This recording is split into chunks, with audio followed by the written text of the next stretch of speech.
بیچ بیٹھ مجھے قدرت کے نظارے کرنا پسند تھا۔ ایسے میں ایک دن میں لان میں بیٹھی ہوئی تھی کہ مجھے ایسے لگا جیسے کوئی چیز رینگتی ہوئی میرے پاس سے گزر گئی ہے۔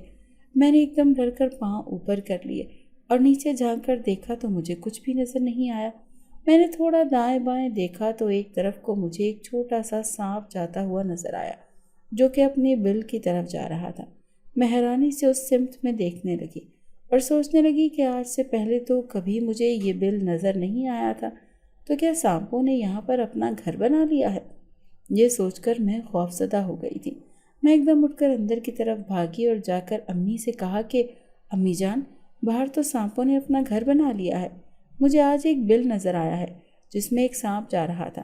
میری بات سن کر امی بھی پریشان ہو گئی اور کہنے لگی کہ تمہارے ابو آتے ہیں تو میں ان سے بات کرتی ہوں، وہ بھی مالی کو بلوا کر اس کا علاج کرتے ہیں۔ امی کی بات سن کر میں نے سر ہلا دیا اور اپنے کمرے کی طرف چلی گئی۔ مجھے نہیں پتا کہ اس کے بعد امی کی ابو سے کوئی بات ہوئی یا نہیں، لیکن اگلے دن میں دوبارہ جب لان میں بیٹھی ہوئی تھی تو تب دوبارہ مجھے ایک بڑا سافٹ سا نظر آیا۔ وہ میری طرف ہی دیکھ رہا تھا اور بار بار زبان باہر نکال کر جیسے مجھے ڈرانے کی کوشش کر رہا تھا۔ میں نے اس کی آنکھوں میں دیکھا، مجھے اس کی آنکھوں میں بہت کشش محسوس ہوئی، ایسے جیسے کوئی چیز اپنی طرف کھینچ رہی ہو۔ ان آنکھوں میں مجھے عجیب سا خوف سا لگ رہا تھا۔ مجھے ایسا لگ رہا تھا جیسے وہ کسی سوچ میں ڈوبی ہوئی ہوں، اور کمال کی بات تو یہ تھی کہ مجھے سانپ سے ڈر بھی نہیں لگ رہا تھا۔ حالانکہ یہ تو پہلے والے حساب سے بڑا تھا، لیکن مجھے اس سے کوئی خوف محسوس نہیں ہو رہا تھا۔ میں اس کو دیکھتی رہی اور پھر اچانک وہ منکر اپنے بل میں چلا گیا۔ مجھے اپنی کیفیت پر حیرت ہو رہی تھی۔ یہ کیا معاملہ تھا؟ وہ سانپ کون تھا؟ کیا تھا؟ کیوں اس طرح سے مجھے دیکھ رہا تھا؟ اپنے آپ میں الجھتی ہوئی اندر کی طرف چلی گئی۔ امی نے شاید ابو سے بات نہیں کی تھی یا وہ بھول گئی تھی، یا شاید انہوں نے اس چیز کا اتنا اثر نہیں لیا، لیکن وہ بل ابھی بھی موجود تھا۔ میں کچھ دن تو اپنے پیپرز میں مصروف رہی، لیکن جس دن مجھے فراغت ملی تو میں دوبارہ لان میں جا کر بیٹھ کر دیکھا تو وہ بل ابھی بھی موجود تھا۔ ابھی کچھ دیر ہی گزری تھی، شاید اس سانپ کو بھی میری بو مل گئی اور وہ بھی مجھے اپنی بل سے نکل کر باہر آ گیا۔ کمال کی بات یہ تھی کہ وہ بھی مجھ سے خوفزدہ نہیں تھا۔ وہ اپنے بل سے باہر نکل کر میری طرف آ گیا۔ میں اپنی جگہ سے ہل بھی نہیں سکی۔ وہ میرے قریب آ کر رک گیا اور اس نے اپنا پھن پھیلایا۔ میری آنکھوں میں خوف پھیلنے لگا۔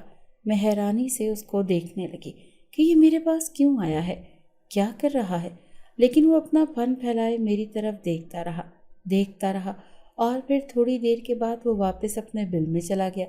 میرے سینے سے رکا ہوا سانس خارج ہوا۔ میں ایک دم بھاگ کر اندر چلی گئی۔ مجھے کچھ عجیب سا محسوس ہو رہا تھا۔ ایسا لگ رہا تھا جیسے وہ سانپ مجھے اپنی طرف کھینچ رہا ہے، جیسے اس میں کچھ عجیب سی کشش ہو۔ مجھے اپنی کیفیت سمجھ نہیں آ رہی تھی۔ میں اسی کے بارے میں سوچتے سوچتے نہ جانے کب نیند کی وادیوں میں اتر گئی۔ کچھ خبر نہ ہوئی۔ رات کو اچانک میں نے خواب میں دیکھا کہ ایک خوبصورت نوجوان لڑکا ایک خوبصورت درخت کے پاس کھڑا ہے۔ درخت کے اوپر ڈھیروں پھل لگے ہوئے ہیں۔ اس نوجوان کی میری طرف پیٹھ تھی۔ اس نے بہت شاندار لباس پہن رکھا تھا۔ یہ جگہ بہت خوبصورت ہوتی ہے۔ یہاں پر بہت خوشبو پھیلی ہوئی تھی۔ یہاں پر پھول اور پھل کے درخت ہیں۔ میں حیرانی سے اس کی طرف دیکھتے ہوئے آگے بڑھ رہی تھی کہ اچانک وہ ایک دم اپنا رخ موڑتا ہے۔ اتنی دیر میں بس کے قریب پہنچ جاتی ہوں۔ مسکرا کر میری طرف دیکھتا ہے، لیکن جیسے ہی وہ میری طرف دیکھتا ہے اس کی آنکھیں مجھے اسی سانپ کی یاد دلاتی ہیں جو ہمارے گھر کے لان کے بل میں تھا۔ میں حیرانی سے اس کی آنکھوں کی طرف دیکھ کر ایک دم سے خوفزدہ ہو جاتی ہوں۔ ابھی میں دیکھ رہی ہوتی ہوں تو اس کی شکل اسی حساب سے مشابہ ہونے لگتی ہے۔ اس کا جسم انسان جیسا ہوتا ہے، جبکہ اس کا چہرہ اس سانپ کی طرح لگنے لگتا ہے۔ میں خوفزدہ ہو کر بے ہوش ہو جاتی ہوں۔ اچانک میں ایک چیخ مار دوں گا۔ اس خواب کا اثر ابھی بھی میرے دماغ میں تھا۔ میرے رونگٹے کھڑے ہوئے تھے، سانس تیز تیز چل رہا تھا، دل تیزی سے دھڑک رہا تھا۔ مجھے تو سمجھ نہیں آ رہی تھی کہ یہ خواب اچھا تھا یا برا، لیکن جو بھی تھا اس خواب نے مجھے سر سے پیر تک ہلا کر رکھ دیا تھا۔ میری باقی ساری رات آنکھوں میں ہی کٹ گئی۔ میں ساری رات اسی خواب کے زیر اثر رہی۔ صبح ہوتے ہی میں باہر لان میں چلی آئی تو امی وہاں پر پہلے سے موجود تھیں۔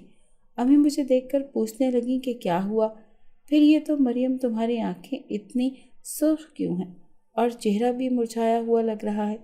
امی نے پریشانی سے میری طرف دیکھتے ہوئے پوچھا تو میں نے امی سے کہا کہ بس رات کو ایک برا خواب دیکھ لیا تھا جس کی وجہ سے ساری رات نیند نہیں آ سکی، تو اب اٹھ کر میں باہر آ گئی، شاید تازہ ہوا لینے سے میری طبیعت میں بہتری ہو جائے۔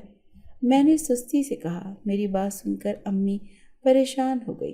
اللہ خیر کرے، اور پھر ایسا کیا خواب میں نے دیکھ لیا تھا جو تم ساری رات پریشان رہیں اور سو بھی نہ سکیں؟ امی نے پریشانی اور تشویش سے مجھ سے دریافت کیا، لیکن میں نے امی کی پریشانی کے خیال سے ان کو نہیں بتایا اور امی کو تسلی دے دی۔ امی نے جانے مطمئن ہوئی کہ نہیں، لیکن انہوں نے میری بات کے اوپر سر ہلا دیا۔ میں امی کے ساتھ بیٹھ کر کافی دیر ادھر ادھر کی باتیں کرتی رہی۔ میری طبیعت میں بھی کچھ بہتری ہو گئی تھی۔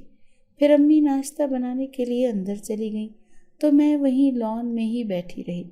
مختلف سوچیں سوچتے ہوئے میری نظر اچانک اس بل پر پڑ گئی تو وہاں سے ایسے لگ رہا تھا جیسے دو آنکھیں میری طرف دیکھ رہی ہوں، جیسے اندر سے دو آنکھیں جھانک رہی ہوں۔ میرے سارے جسم میں ایک خود سنسناہٹ سی دوڑ گئی۔ میں فوراً اپنی جگہ سے اٹھی اور تیزی سے اندر چلی گئی۔ کچھ رات کے خواب کا اثر تھا، کچھ ان آنکھوں کے جھانکنے کا خوف۔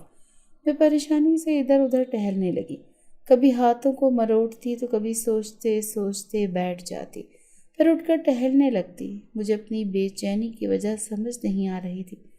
بظاہر تو کچھ بھی نہیں تھا، لیکن کوئی چیز تھی جو مجھے معمول سے ہٹ کر لگ رہی تھی۔ تاہم میں نے سارے خیالات کو سر سے جھٹکا اور امی کے ساتھ گھر کے کاموں میں مصروف ہو گئی، کیونکہ پیپروں کی وجہ سے مجھے کچھ دن کا آف تھا۔ امی کے ساتھ مل کر کام کرنے میں بہت مزہ آیا۔ ہم نے مل کر دوپہر کا کھانا بنایا اور پھر اس کے بعد میں اپنے کمرے میں سونے کے لیے چلی گئی۔ 3-4 گھنٹے کی لمبی نیند لے کر میری طبیعت بہت زیادہ فریش ہو گئی تھی۔ جو رات سے طبیعت ایک خوف اور ایک بے چینی طاری تھی، وہ اب ختم ہو چکی تھی۔ جب تک میں اٹھ کر باہر آئی، بھائی بھی کام سے آ چکے تھے اور ابو بھی باہر بیٹھے ہوئے تھے۔ سب سے مل کر میں ان کے پاس ہی بیٹھ گئی اور ہم لوگ مل کر باتیں کرنے لگے اور ایک دوسرے کو سارے دن کی رودات سنانے لگے کہ اتنے میں امی نے کھانے کا کہا کہ سب مل کر کھانا کھا لیں۔ ہم لوگ ڈائننگ ٹیبل کی طرف چلے گئے۔ میں بھی کھانا کھا ہی رہی تھی کہ مجھے ایسے لگا جیسے پردے کے پیچھے سے دو آنکھیں جھانک رہی ہوں۔ یہ وہی آنکھیں تھیں جو مجھے صبح بل میں نظر آئیں، یا جو خواب میں اس لڑکے کی آنکھیں تھیں۔ میں نے ایک دم پلیٹ میں چمچ رکھ دیا، سامنے کی طرف خوف زدہ نظروں سے دیکھنے لگی۔ میری چھٹی حس بار بار مجھے کہہ رہی تھی کہ پردے کے پیچھے کچھ ہے۔ امی نے جو یوں مجھے بیٹھے دیکھا تو مجھے ہلا کر پوچھنے لگی، مریم کیا ہوا بیٹا، سب خیریت تو ہے؟ میں نے ایک دم چونک کر امی کی طرف دیکھا۔ مجھے امی کی بات تو سنائی ہی نہیں دی تھی، لیکن میں نے پھر بھی سر ہلا دیا اور امی کی تسلی کی خاطر دوبارہ سے کھانا شروع کر دیا۔ لیکن اب کھانے میں نہ تو میری دلچسپی تھی اور نہ ہی مجھ سے کھانا کھایا جا رہا تھا۔ میرا دھیان تو بار بار سامنے پردے کی طرف، ان دو آنکھوں کی طرف لگا ہوا تھا۔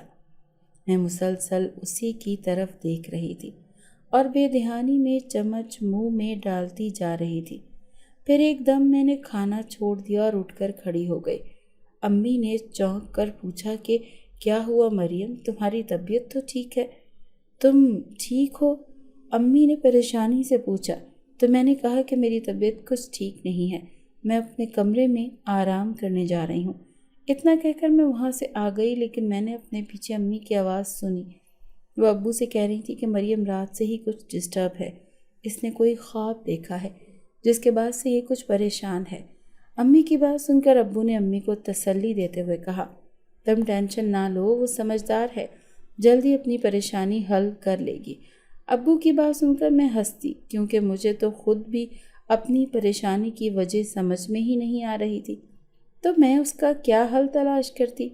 گھر والوں سے کیا کہتی کہ مجھے دعا آنکھیں پریشان کر رہی ہیں؟ یہ مجھے ان سے خوف میں سویا نہیں جا رہا۔ میں ساری رات اسی پریشانی میں جاگتی رہتی ہوں، ساری رات یوں ہی جاگ کر گزرتی ہوں۔ اگلے دن میں نے لان میں اٹھ کر باہر آ گئی، خود کو فریش کرنے کے لیے ٹہلنے لگی۔ اتنے میں مجھے پتہ نہیں چلا کہ میں کیسے چلتے چلتے اس بل کے پاس آ کر کھڑی ہو گئی۔ مجھے سمجھ نہیں آئی کہ میں کیسے ادھر آ گئی۔ میں وہاں پر دیکھنے لگی، اندر جھانک کر دیکھنے لگی، لیکن مجھے تو وہاں پر کچھ بھی نظر ہی نہیں آیا تھا۔ میں نے سوچا کہ میں اس کے اندر جا کر دیکھتی ہوں، لیکن پھر سوچا کہ میں تو اتنی بڑی ہوں تو کیسے اس کے اندر جاؤں گی۔ اس سوچ کا آنا تھا کہ میں نے اپنے ہاتھ اس بل کے اندر کرنا چاہا، لیکن یہ کیا، میں تو پوری کی پوری اس کے اندر جا رہی تھی۔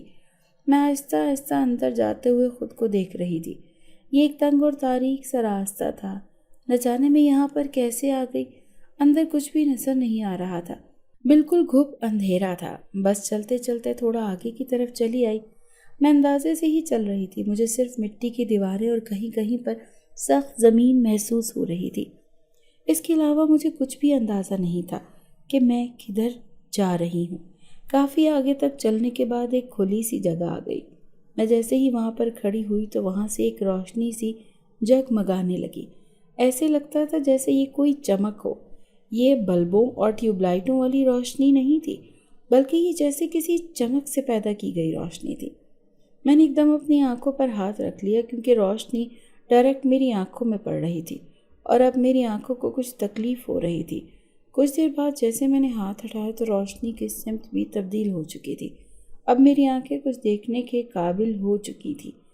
جیسے میں نے سامنے دیکھا تو میں ایک دم حیران اور پریشان رہ گئی۔ میرے پیروں تلے سے جیسے زمین نکل گئی ہو۔ میرے سامنے وہی لڑکا کھڑا تھا جو میں نے اس دن خواب میں دیکھا تھا۔ اس نے وہی لباس پہن رکھا تھا اور اسی طرح وہ مسکرا کر مجھے دیکھ رہا تھا۔ میں حیرت سے اس کی آنکھوں میں دیکھتی جا رہی تھی۔ یہ کیا معاملہ ہے، مجھے سمجھ نہیں آ رہا تھا۔ مجھے دیکھ کر وہ کہنے لگا، آؤ، میں تمہارا ہی انتظار کر رہا تھا۔ میں نے حیرانی سے اس کی طرف دیکھا اور کہا، میرا انتظار؟ لیکن تم میرا انتظار کیوں کر رہے تھے؟ میں نے اس سے پوچھا تو وہ کہنے لگا، میں تو برسوں سے تمہارا ہی انتظار کر رہا ہوں، لیکن تم نے آنے میں بہت وقت لگا دیا۔ اس کی اس بات نے میرے جسم میں ایک سنسناہٹ سی دوڑا دی تھی۔ میں نے ارد گرد دیکھتے ہوئے اس سے پوچھا، تم نے مجھے یہاں کیوں بلایا؟ یہ کون سی جگہ ہے؟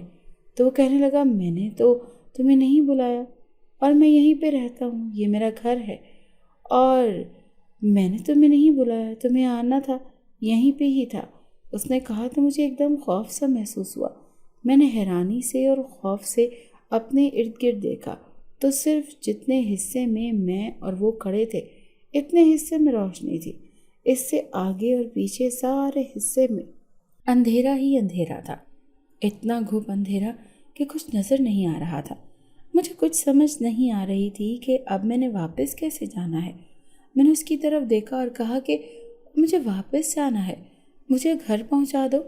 وہ میرے خوف کو شاید بھانپ گیا، اسی لیے مجھے کہنے لگا، تم اپنی آنکھیں بند کرو۔ میں نے اپنی آنکھیں بند کی اور پھر کچھ دیر بعد مجھے آواز آئی، اب آنکھیں کھولو۔ تو جیسے ہی میں نے اپنی آنکھیں کھولی میں اپنے لان میں کھڑی تھی۔ میں حیرانی سے اپنے ارد گرد دیکھنے لگی۔ یہ کیسے ممکن ہوا؟ مجھے تو خبر ہی نہیں ہوئی کہ میں یہاں تک کیسے پہنچ گئی، میں واپس کیسے آئی۔ یہ سب سوچتے ہوئے میرے جسم میں ایک خوف کی لہر پھیل گئی۔ میں جلدی سے اندر کی طرف بھاگی اور جا کر اپنے کمرے میں بند ہو گئی۔ میں نے ماں سے تو کیا، گھر میں کسی سے بھی اس بات کا ذکر نہیں کیا۔ ساری رات دہشت کے مارے مجھے نیند نہیں آئی۔ میں نے بستر پر بیٹھے بیٹھے ساری رات گزار دی۔ صبح فجر کے بعد جا کر میری آنکھ لگی۔ پھر جب امی مجھے اٹھانے آئیں تو میں نے اٹھنے سے انکار کر دیا اور یہی کہا کہ میری طبیعت ٹھیک نہیں ہے، جب میری طبیعت بہتر ہوگی میں خود ہی اٹھ کر باہر آ جاؤں گی۔ امی کو بھی میری طبیعت کا اندازہ ہو گیا تھا، اسی لیے انہوں نے مجھے دوبارہ اٹھانے کی کوشش نہیں کی اور دروازہ بند کر کے چلی گئیں۔ لیکن اب میں ایک کچی پکی سی نیند میں آ گئی تھی۔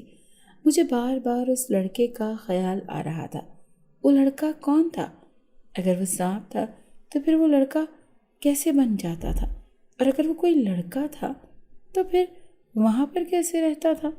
بہت سارے خیال میرے ذہن میں آ رہے تھے، بہت سارے وسوسے مجھے جھنجھوڑ رہے تھے۔ لیکن مجھے سمجھ نہیں آ رہی تھی۔ اس کے علاوہ ایک اور بات جو مجھے پریشان کر رہی تھی کہ مجھے بار بار اس لڑکے کا خیال ستا رہا تھا۔ مجھے وہ اچھا لگ رہا تھا، میرے دل کے قریب لگ رہا تھا۔ میں اس کو سوچ رہی تھی تو مجھے اچھا لگ رہا تھا۔ مجھے خوف نہیں، احساس محسوس نہیں ہو رہا تھا۔ میں تھوڑی دیر بعد ہی اٹھ کر بیٹھ گئی اور ماں کے پاس چلی گئی۔ ماں نے مجھے دیکھتے ہی کہا کہ ابھی تم کچھ دیر آرام کر لیتی۔ میں نے ماں سے کہا نہیں ماں، میں اب دیکھتی ہوں، اسی لیے میں آپ کے پاس آ گئی۔ ماں میری بات سن کر مسکرا دی اور کہنے لگی چلو اچھا ہے۔ میں ماں کے ساتھ کاموں میں مصروف ہو گئی اور ذہن سے وہ ساری باتیں جھٹکنے کی کوشش کرنے لگی، لیکن تھوڑی دیر بعد وہ بار بار ذہن میں آ رہی تھی اور مجھے ڈسٹرب کر رہی تھی۔ میں اپنے کاموں سے فارغ ہو کر کمرے میں آ گئی اور آ کر بیٹھ گئی۔ میں نے اور دل کے دل میں یہ طے کر لیا تھا کہ مجھے اب باہر لان میں نہیں جانا جب تک میں گھر پر ہوں۔ دوبارہ یونیورسٹی سٹارٹ نہیں ہو جاتی تب تک میں لان میں جا کر نہیں بیٹھوں گی، بلکہ اپنے آپ کو گھر کے کاموں میں اور ماں کے ساتھ ہی مصروف رکھوں گی۔ میں یہ سوچ کر مطمئن ہو گئی اور سو گئی۔ اگلے دن بھی میں نے اپنی روٹین کو اسی طرح ہی رکھا۔ مجھے اب دوبارہ وہ خواب بھی نظر نہیں آیا تھا، حالانکہ میرا دھیان بار بار اس کی طرف جا رہا تھا، لیکن میں اپنی کوشش سے اسے بھلانے کی ہی کوشش کر رہی تھی۔ اس بات کو کافی دن گزر چکے تھے۔ میں کافی حد تک اپنی کوشش میں کامیاب ہو چکی تھی کہ پھر ایک دن اچانک میں نے دیکھا کہ میرے کمرے میں باہر سے ایک سانپ رینگتا ہوا آیا ہے۔ اس سانپ کو دیکھ کر میرے جسم میں سنسناہٹ دوڑ گئی، میرے جسم کے رونگٹے کھڑے ہو گئے اور آنکھیں خوف زدہ سی ہو گئیں۔ وہ سانپ چلتا چلتا میرے بیڈ تک آ گیا اور پھر ایک دم وہ انسانی روپ دھار گیا۔ یہ تو وہی لڑکا تھا جو اس دن مجھے نیچے بل میں ملا تھا اور وہی جو خواب میں نظر آیا تھا۔ میں نے حیرت سے اس کی طرف دیکھا اور کہا کہ تم یہاں پر کیا کر رہے ہو؟ مجھے دیکھ کر وہ کہنے لگا تم اتنے دنوں سے باہر لان میں نہیں آئی تو مجھے تمہاری فکر ہونے لگی، اسی لیے میں تمہاری خیریت جاننے کے لیے آیا ہوں۔ اس نے محبت بھرے لہجے میں کہا تو میں نے اسے غصے میں کہا تمہیں تو کوئی حق نہیں ہے کہ تم اس طرح سے میرے کمرے میں آؤ، تم یہاں سے چلے جاؤ اور دوبارہ کبھی ادھر نظر نہیں آنا۔ میرے لہجے کی کمزوری شاید اسے بھی نظر انداز کر گئی تھی، اسی لیے اس نے کہا کہ ایسا نہیں ہو سکتا، میں تمہیں تمہارے حال پر چھوڑ دوں، میں تمہارے پیچھے آؤں گا اور بار بار آؤں گا۔ میں بے بسی سے اس کی طرف دیکھنے لگی اور پھر ایک دم وہ چلا گیا۔ اس کے جانے کے بعد میں پھر ڈسٹرب ہو گئی، میری ساری محنت اور کوشش اکارت گئی۔ میں جو اس کو بلانے میں کسی حد تک کامیاب ہو گئی تھی، اب پھر اس موڑ پر آ کر کھڑی ہو گئی۔ میں نے اسے غصے سے بھیج تو دیا تھا اور وہ چلا بھی گیا تھا، لیکن میرے اندر کی بے چینی ختم نہیں ہو رہی تھی۔ میں کچھ بے چین سی پھر رہی تھی اور پھر اسی بے چینی میں باہر لان میں آ گئی اور جہاں پر اس کا بل تھا وہاں پر جا کر کھڑی ہو گئی۔ مجھے امید تو نہیں تھی کہ وہ مجھے دیکھ رہا ہوگا، لیکن پھر بھی میں بل میں جھانکنے لگی۔ اچانک دو آنکھیں میرے سامنے آ گئیں۔ میں ایک دم سے پیچھے ہٹی اور اپنے کمرے میں آ گئی۔ میں نے اپنے آپ کو کوس رہی تھی، یہ میں کیا کر رہی ہوں؟ میں نے خود کو ڈانٹا بھی، اپنے آپ کو مصروف کرنے کے لیے پڑھائی میں لگ گئی، لیکن کچھ دیر پڑھ کر بھی میرا دل اکتا گیا اور میں نے کتابیں بند کر کے ایک طرف رکھ دی، اپنا سر دونوں ہاتھوں سے تھام کر بیٹھ گئی اور اچانک مجھے ایسے لگا جیسے میرے کمرے میں کوئی موجود ہے۔ میں نے سر اٹھا کر دیکھا تو سامنے وہی کھڑا تھا۔ اسے دیکھ کر مجھے ایک انجانی سی خوشی محسوس ہوئی، جیسے کوئی بچہ اپنی گمشدہ چیز پا کر خوش ہو جاتا ہے، لیکن میں نے اس کے اوپر ظاہر نہیں کیا اور بظاہر غصے سے اس سے پوچھنے لگی کہ تم پھر دوبارہ ادھر آ گئے ہو، کیوں یہاں پر آئے ہو؟ تو میری بات سن کر وہ کہنے لگا میں اپنی محبت کے ہاتھوں مجبور ہو کر آیا ہوں، جب تک تم میری محبت کا جواب محبت سے نہیں دو گی میں اسی طرح آتا رہوں گا۔ اس نے اپنا نام اسد بتایا تھا۔ اسد ہر لحاظ سے ایک مکمل انسان تھا، لیکن اگر وہ ناگ نہ ہوتا تو میں اس کو انسان ہی سمجھتی۔ اگر میں اس کا اصل روپ نہ دیکھتی تو شاید میں اس سے شادی بھی کر لیتی، لیکن اب یہ کیسے ممکن تھا؟ میں خود کو سمجھا کر تھک چکی تھی، مجھے اس سے محبت ہو گئی تھی، لیکن یہ بات میں خود ماننے سے انکار کر رہی تھی۔ اب اکثر اسد میرے سامنے آ جاتا، ہم بیٹھ کر ڈھیروں باتیں کرتے، وہ اپنے بارے میں بتاتا، میں اپنی باتیں کرتی۔ دلچسپ بات یہ تھی کہ ہم دونوں ایک دوسرے کی باتوں سے نہ تو بور ہوتے تھے اور نہ ہی ہم دونوں ایک دوسرے کو ٹوکتے تھے۔ ہمارا اس طرح ملنا ابھی تک تو کسی کو پتہ نہیں چلا، لیکن پھر ایک دن جب اسد مجھ سے ملنے کے لیے آیا ہوا تھا اور ہم بیٹھے باتیں کر رہے تھے، امی نے اسد کی آواز سن لی۔ وہ ایک دم دروازہ کھول کر کمرے میں آ گئیں اور مجھے غصے سے پوچھنے لگیں کہ یہاں ابھی کون تھا؟ میں نے کچھ آواز سنی ہے۔ امی کا یہ کہنا تھا تو مجھے سمجھ لگ گئی تھی کہ امی نے اسد کی آواز سنی ہے، لیکن میں نے پھر امی سے کہا کہ آواز کیسی آواز؟ یہاں پر تو میرے علاوہ اور کوئی بھی نہیں۔ میں نے پورے وثوق سے کہا، لیکن امی کی آنکھوں میں شک واضح ہو گیا تھا، دیکھا جا سکتا تھا وہ شک۔ امی میرے کمرے میں ادھر ادھر نظر دوڑاتی رہیں، لیکن ان کو کوئی بھی نظر نہیں آیا۔ اسد اگر انسان کے روپ میں بیٹھا ہوتا تو امی کو نظر آ جاتا، لیکن وہ تو سانپ بن کر شاید بیڈ کے نیچے چلا گیا تھا، کیونکہ اس کو جاتے ہوئے میں نے بھی نہیں دیکھا تھا۔ امی کچھ دیر اسی طرح سے کھڑی رہیں، دیکھتی رہیں اور کچھ سوچتی رہیں، پھر اندر چلی گئی۔ مجھے اب اندر سے ایسے لگ رہا تھا جیسے امی کو مجھ پر شک ہو گیا ہے، لیکن میں اس سلسلے میں تو کچھ بھی نہیں کر سکتی تھی۔ امی کے جاتے ہی اسد دوبارہ آ گیا اور کہنے لگا، شاید تمہاری امی کو میری آواز سن کر شک ہو گیا ہے، اسی لیے وہ کمرے کو دیکھ رہی تھی۔ میں نے اسد کی بات کی تائید کی اور کہا کہ ہاں تم صحیح کہہ رہے ہو، امی کو مجھ پر شک ہو گیا ہے، اب امی کو سچ بتانا ہی پڑے گا۔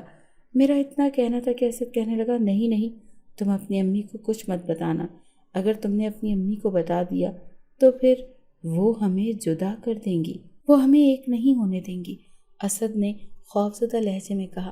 لیکن میں نے اس کی ایک نہیں سنی اور اسے یہی کہا کہ نہیں، میں امی کے ساتھ ضرور بات کروں گی اور وہ کبھی بھی ایسا نہیں کریں گی۔ اسد مجھے روکتا رہا، لیکن میں نے ارادہ کر لیا تھا اور میں اپنے ارادے میں بالکل پکی تھی۔ مجھے اپنے ارادے میں اٹل دیکھ کر اسد نے مجھے میرے حال پر چھوڑ دیا۔ میں اب موقع کے انتظار میں تھی کہ میں کس دن امی سے بات کروں اور ان سے کہوں کہ مجھے اسد کے ساتھ ہی ساری زندگی گزارنی ہے، اور پھر موقع مجھے قدرت نے ایک دن دے ہی دیا۔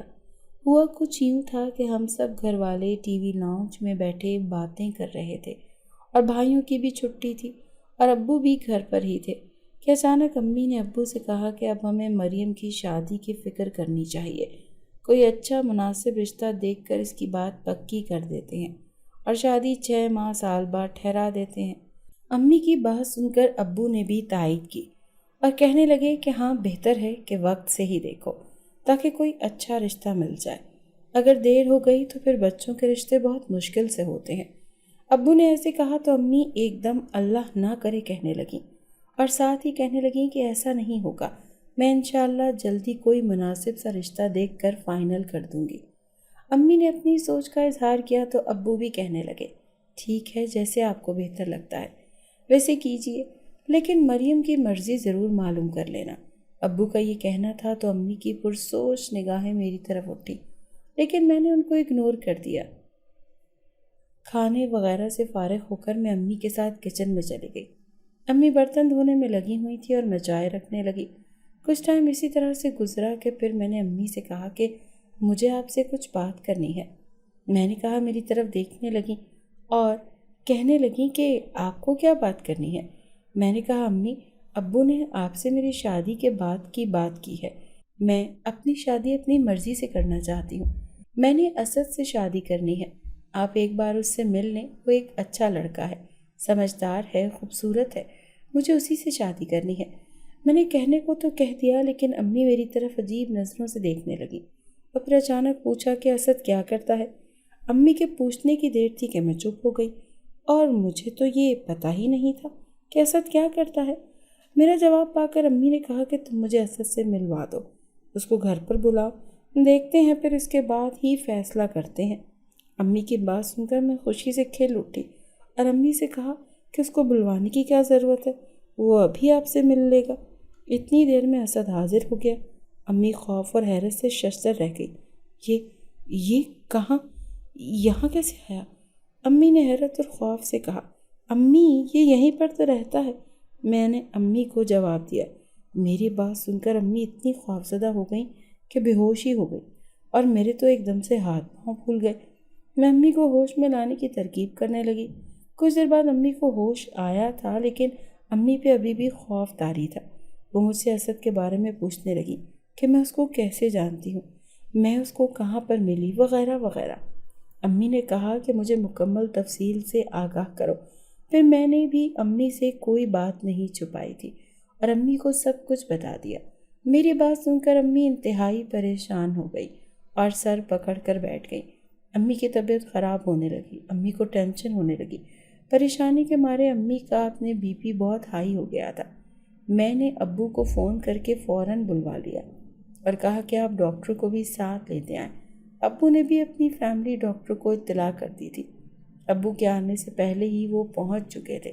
امی کی حالت کے پیش نظر انہوں نے ایک انجیکشن لگا دیا اور ساتھ ہی کچھ دوا لکھ کر دے دی اور کہا کہ پھر اب ان کو کسی قسم کی ٹینشن نہیں دینی۔ میں نے ڈاکٹر کی ہدایت پر عمل کرتے ہوئے امی کو دوا دے دی۔ ان کے لیے کھانا اور سوپ بنانے چلی گئی۔ امی سو چکی تھیں، لیکن میری پریشانی امی کو نیند میں بھی بے چین کر رہی تھی۔ یہی وجہ تھی کہ امی تھوڑی دیر بعد ہی اٹھ کر بیٹھ گئی۔ میں نے بھی کچن میں ہی مصروف تھی کیونکہ میں ساتھ ساتھ کھانے کی تیاری بھی کر رہی تھی۔ امی نے ابو سے ساری بات کی اور انہیں بتایا کہ کس طرح میں اسد سے شادی کرنا چاہتی ہوں۔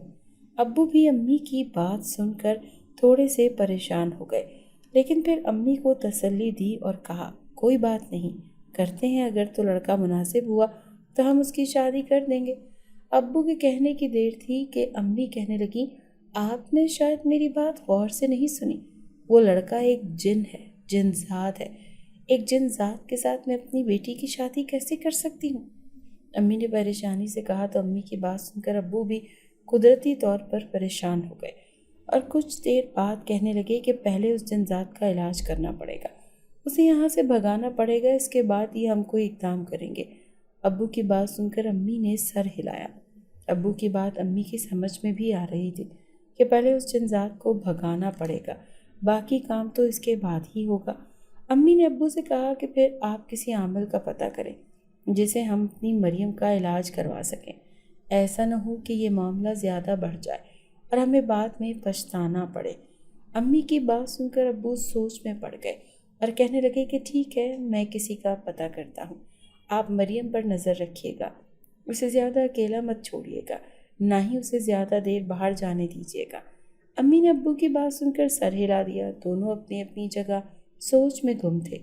اب امی کی یہی کوشش ہوتی تھی کہ وہ زیادہ سے زیادہ میرے ساتھ وقت گزارے۔ وہ مجھے کم ہی اکیلا چھوڑتی تھی، لیکن پھر بھی ایک دن ایسا واقعہ ہو گیا جس نے امی کو انتہائی خوفزدہ کر دیا۔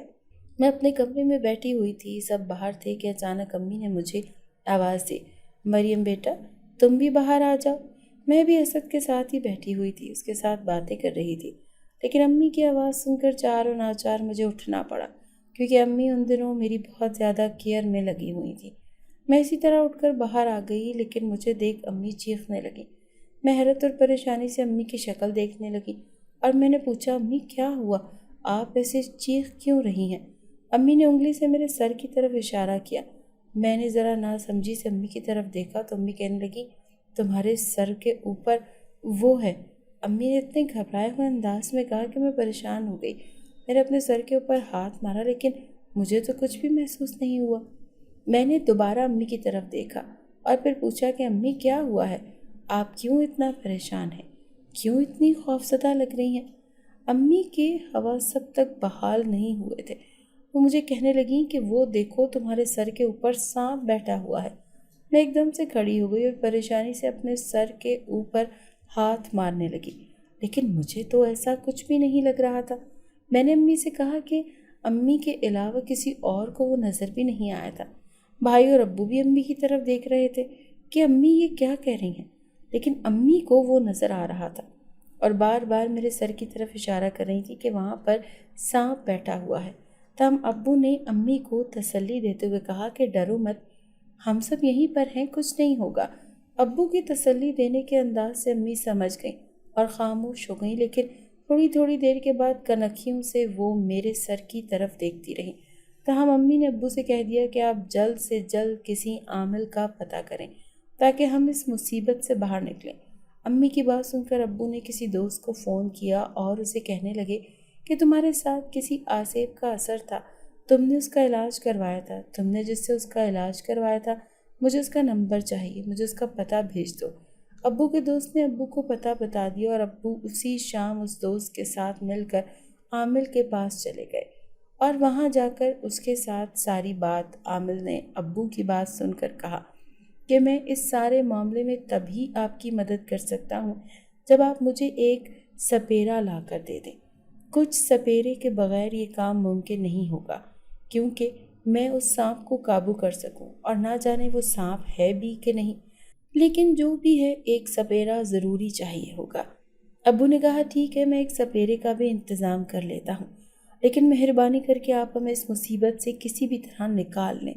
عامل نے اگلے دن آنے کا وعدہ کیا تو ابو اسی رات سپیرے کو ڈھونڈنے نکلے تو پھر ایک کچی بستی سے ایک سپیرے کا پتہ مل گیا۔ ابو نے اس کے ساتھ ساری بات کی اور اگلے دن اس کو اپنے آنے کا وقت دے دیا۔ ابو نے سپیرے کو منہ مانگی رقم ادا کی۔ اگلے دن عامل اور سپیرا دونوں اپنے اپنے وقت کے مطابق آ گئے۔ ابو نے دونوں کو لان میں بٹھا دیا کیونکہ اس سانپ کا بل تو لان میں ہی تھا۔ جیسے ہی عامل اور سپیرے آئے میں بے چین ہونا شروع ہو گئی۔ میرے دل کو ایسے لگ رہا تھا جیسے کسی گرم بھٹی میں جلا دیا ہو۔ میں بار بار اندر باہر پھر رہی تھی۔ پریشانی سے کبھی بیٹھ جاتی تو کبھی اٹھ کر چلنے لگتی۔ مجھے اپنی بے چینی کی وجہ خود سمجھ میں نہیں آ رہی تھی۔ اتنے میں سپیرے نے اپنی دھن بجانی شروع کر دی۔ سپیرے کی بین سے میں بے چین ہو کر ایک دم باہر نکلی۔ سپیرے کی بین مجھے اپنی اور کھینچ رہی تھی۔ اسی اثنا میں نے دیکھا کہ اسد اپنی بل سے باہر نکل رہا ہے۔ وہ آہستہ آہستہ رینگتا ہوا سپیرے کی طرف ہی جا رہا تھا۔ میں اس کی طرف دیکھتی جا رہی تھی۔ سپیرے کے پاس آ کر اسد نے ایک دم اپنا پھن پھیلا لیا اور بین کی دھن کے اوپر وہ آہستہ آہستہ جھومنے لگا۔ جیسے جیسے سپیرے کی دھن بجتی ویسے ویسے اسد جھومنے لگتا۔ اسد مکمل طور پر بین کے زیر اثر تھا کہ اتنے میں عامل نے اپنی پڑھائی شروع کر دی۔ اسد اب جیسے مدہوش ہو رہا تھا، بین کی دھن سے اپنے اثر میں لے چکی تھی۔ عامل بابا نے پڑھائی کر کے اسد کے اوپر کچھ پھونکا۔ اسد ایک دم نیچے گر کر تڑپنے لگا، لیکن بین کی دھن نے پھر اس کو اپنا پھن پھیلانے پر مجبور کر دیا۔ وہ دوبارہ سے جھومنے لگا۔ عامل بابا نے پھر پڑھائی کر کے اس پر پانی ڈالا تو اسد جیسے اپنے اصل روپ میں آ گیا۔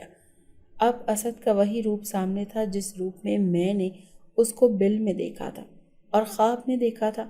عامل بابا مسلسل پڑھائی کر رہے تھے اور سپیرا بھی بین بجائے جا رہا تھا۔ اسد کبھی انسانی روپ میں آتا اور کبھی وہ سانپ کے روپ میں سامنے آتا۔ امی ابو پریشانی سے یہ سب معاملہ دیکھ رہے تھے۔ ان کے تو وہم و گمان میں بھی نہیں تھا کہ یہ اتنا مشکل اور کٹھن مرحلہ ہوگا، لیکن جو بھی تھا وہ میرے ساتھ کھڑے تھے اور میں پھٹی پھٹی نگاہوں سے سامنے کی طرف دیکھ رہی تھی کہ یہ ہو کیا رہا ہے۔ میرا سب کی جان خوش رہا تھا، لیکن میں کچھ بھی کرنے سے قاصر تھی کہ اچانک اسد نے میری آنکھوں میں دیکھا۔ بس یہاں تک ہی میری حد تھی۔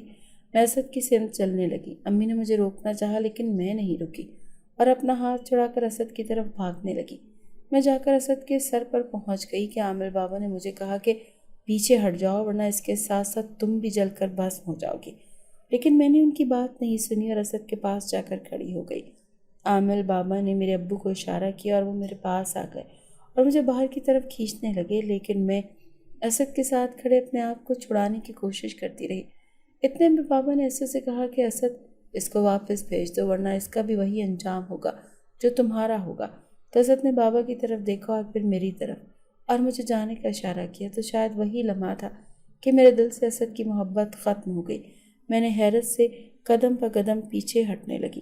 عامل بابا مسلسل پڑھائی کر رہے تھے اور بار بار اس کے اوپر پھونک رہے تھے۔ سپیرے کی دھن بھی اسی طرح سے بج رہی تھی اور پھر جیسے اسد کی ہمت اور طاقت ختم ہو گئی، وہ ایک دم سے نیچے گر پڑا۔ عامل بابا نے اس کے اوپر پانی پڑ کر پھونکا اور ایک تعویذ پکڑ کے جلا کے اس کے اوپر پھینک دیا۔ دیکھتے ہی دیکھتے اسد جلنے لگا، لیکن جیسے جیسے اسد جل رہا تھا ویسے ویسے اس کی چیخیں بلند ہو رہی تھیں اور پھر ایک کالے دھوئیں کی باریک سی لکیر ہوا میں تحلیل ہوتی نظر آئی۔ اسد کی تو راکھ بھی نہیں ملی تھی۔ شاید وہ جو دھوئیں کی لکیر تھی وہ اسد کی راکھ ہی تھی۔ اسد کا نام و نشان مٹ چکا تھا۔ عامل بابا نے اس بل کے اوپر بھی پڑھائی کر کے اس بل کو ہمیشہ کے لیے بند کر دیا اور وہاں پر بھی ایک تعویذ دبا دیا۔ عامل بابا کا کہنا تھا کہ اب دوبارہ یہاں سے کبھی بھی سانپ نہیں نکلے گا، لیکن اس کے لیے ایک شرط ہے کہ یہاں پر کبھی کھدائی نہیں کرنی۔ اتنے حصے میں نہ تو کبھی کھدائی کرنی ہے اور نہ ہی کوئی چھیڑ چھاڑ کرنی ہے۔ ابو نے عامل بابا سے کہا ٹھیک ہے، ہم اس بات کو یاد رکھیں گے اور دوبارہ کبھی اس کو نہیں چھوئیں گے۔ عامل بابا نے کچھ پڑھائی بتائی اور صدقہ خیرات دینے کے لیے بھی کہا اور انہوں نے امی سے بھی کہا کہ مستقل طور پر یہ پڑھائی کم از کم بھی 21 دن ضرور کرنی ہے۔ امی نے عامل بابا کی بات سن کر سر ہلایا اور صدقہ خیرات دینے کے لیے بھی انہیں یقین دہانی کروائی تھی۔ اس دن ایک لمبے عرصے کے بعد میں بہت گہری نیند سوئی تھی، جیسے میرے کاندھے اور سر سے کوئی بھاری بوجھ اتر گیا ہو۔ امی ابو نے بھی جیسے سکون کی سانس لی اور وہ پریشانی اور مشکل کا وقت ختم ہو چکا تھا۔ امی نے اب ارد گرد میرا رشتہ دیکھنا شروع کر دیا اور لوگوں سے کہنے لگ گئی تھی کہ کوئی مناسب رشتہ ہو تو بتائیے گا۔ میرا کالج بھی جانا شروع ہو چکا تھا اور پھر انہی دنوں امی نے میرا رشتہ بھی پکا کر دیا اور اب میرے فائنل پیپرز کے بعد میری شادی تھی۔ امی نے میرا بہت ساتھ دیا۔ اسد کے جل جانے کے بعد بھی امی نے کبھی مجھے اکیلا نہیں چھوڑا۔ وہ ہمیشہ میرے اوپر پڑھائی کرتی رہتی تھیں اور میرا صدقہ وغیرہ بھی دیتی رہتی تھیں۔ یہی وجہ تھی کہ آج میں اس موڑ سے بہت آگے نکل آئی تھی۔ میں جب بھی اس واقعے کو سوچتی ہوں یا اسد کے بارے میں مجھے خیال آتا ہے تو میرے سارے جسم میں سرد سی ایک لہر دوڑ پڑتی ہے اور مجھے اس بات پر یقین ہی نہیں آتا تھا کہ وہ سب میرے ساتھ ہوا ہے۔ لیکن اب شکر ہے کہ میں اس سارے مسئلے مسائل سے نکل چکی ہوں اور اب ایک مطمئن اور خوشحال زندگی جی رہی ہوں۔ اگر آپ کو آج کی ہماری کہانی پسند آئی ہے تو اسے لائک کیجیے اور اپنے پیاروں کے ساتھ شیئر کیجیے۔